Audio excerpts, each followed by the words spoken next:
മദ്യം കുടിച്ചാൽ തലയ്ക്ക് പിടിക്കുമെന്ന് നമ്മൾക്കറിയാം. ചിലർ കുറച്ചു കുടിക്കുമ്പോഴേക്കും കൊഞ്ചാവാറുണ്ട്.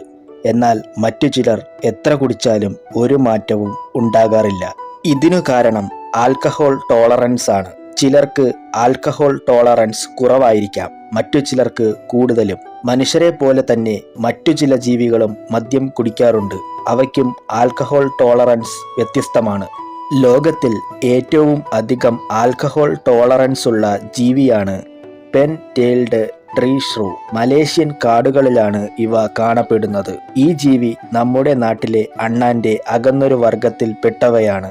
ഇവ വൈൽഡ് ബോർണിയൻ സാഗോ എന്ന പനയുടെ നീര് എല്ലാ ദിവസവും കുടിക്കാറുണ്ട്. ആ നീരിൽ ആൽക്കഹോൾ കണ്ടന്റ് ഉള്ളതാണ്. ഇവയുടെ ശരീര വലിപ്പം വെച്ച് നോക്കിയാൽ 12 അതിൽ കൂടുതലോ ഗ്ലാസ് വീനിന് തുല്യമായ അളവിലാണ് ഇവ എന്നും മദ്യം കഴിക്കാറുള്ളത്.